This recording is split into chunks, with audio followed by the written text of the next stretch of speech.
যে না, তাদের নিয়মিত হওয়া তো দূরের কথা, আর কোনোদিন তারা নিয়মিত কর্মী হিসেবে কাজ করতে পারবেন না। এই হচ্ছে বিজেপি সরকারের প্রতারণা।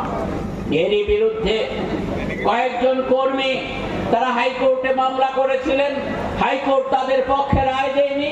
পরবর্তী সময়ে তারা সুপ্রিম কোর্টে যান এবং সুপ্রিম কোর্ট তাদের রায় দিয়ে বলে দেয় যে বিগত দিনের কোন সরকার যদি শিক্ষক কর্মচারীদের স্বার্থে কোন ইতিবাচক সিদ্ধান্ত গ্রহণ করে থাকে, তাহলে ওই সরকার নেই বলেই সেই সিদ্ধান্ত পাল্টানো যাবে না।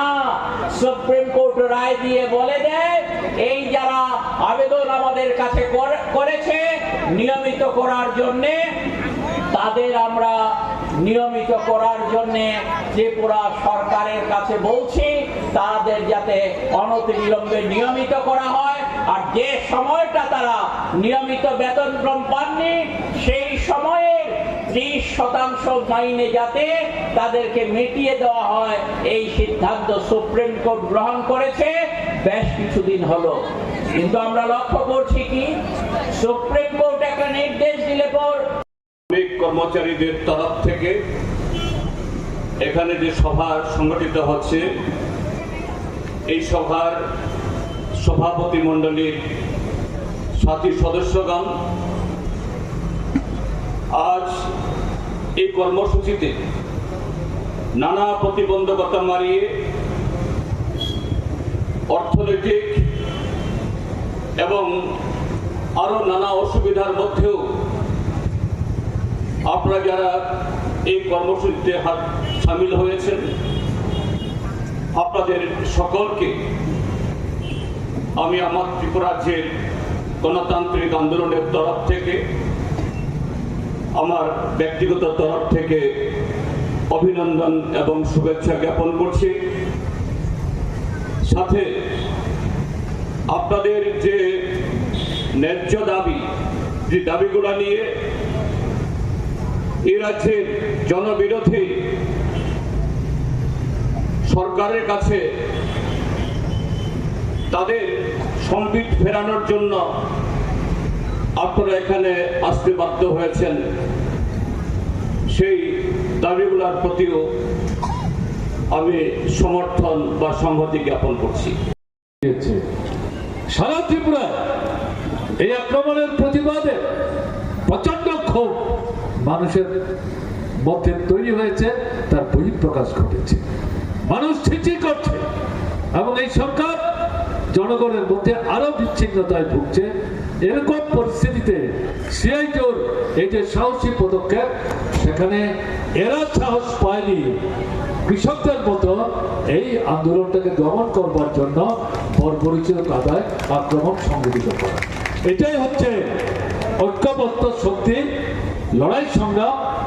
আক্রমণ মোকাবেলা করে প্রতিবাদী দৃষ্টিভঙ্গি নিয়ে সাহসের সাথে মূল লক্ষ্যে পৌঁছার যে সংগ্রাম, তাকে এগিয়ে নিয়ে যাওয়ার দৃঢ়তার বহিঃপ্রকাশ। আপনারা শুনছিলেন শঙ্কর দত্ত বলছিলেন, এক দুদিন আগে মুখ্যমন্ত্রী কিন্তু কথা বলেছেন তার অফিসের ক্যানারি বাবু, তাকে দিয়ে কথা বলিয়েছেন বিধানসভা তো চলবে, মুখ্যমন্ত্রী ব্যস্ত থাকবেন। বিধানসভা চললে তো মুখ্যমন্ত্রী ব্যস্ত থাকবেন, বাইরের লোক বিধানসভা ব্যস্ত থাকবেন নাকি? নতুন কথা কি? স্বাভাবিক, তিনি অধিবেশনের নেতা, তিনি মুখ্যমন্ত্রী, এটা ব্যাখ্যা করে বলার কি আছে? সেখান থেকে করানি বাবুকে দিয়ে বলা হচ্ছে তিনি খুব ব্যস্ত থাকবেন, তাই আপনাদের সঙ্গে কথা বলতে পারবেন না। বিধানসভা শেষ হলে পরে আপনারা কথা বলে কয়েকদিন পর একটা তারিখ নেবেন, তখন আপনাদের সঙ্গে কথা বলা যাবে আপনাদের দাবি দেওয়া।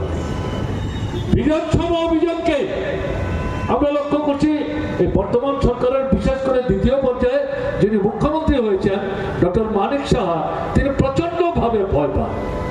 আমার এখনো মনে আছে, আমি তখন বিধানসভায় ছিলাম, 10,323 যাদেরকে প্যারাডাইস টাউনে মধ্যরাত্রিতে লাঠি পেটা করে 55 দিনের মাথায় তারা যে অবস্থান ধর্মঘট করছিলেন তাকে তছনছ করে দিয়েছে। তারপর বিধানসভা যখন বসেছেন, সেই বিধানসভা সামনে 10,323-এর শিক্ষক বন্ধুরা তারা কিন্তু কোনো নতুন দাবি না, তারা বলছে এটা তো আপনারাই প্রতিশ্রুতি দিয়েছেন 18 নির্বাচনে আপনারা যে 293টা প্রতিশ্রুতি দিয়েছেন তার অন্যতম গুরুত্বপূর্ণ প্রতিশ্রুতি ছিল আপনারা সরকারে আসতে পারলে পর এই 10,323 তারা যাতে চাকরি ঠিকভাবে ফিরে পেতে পারেন সেই জন্য এই সরকার ব্যবস্থা গ্রহণ করবে। এই সময়ের মধ্যে 4 বছর হয়ে আপনারা কি ব্যবস্থা গ্রহণ করলেন এটা জানবো।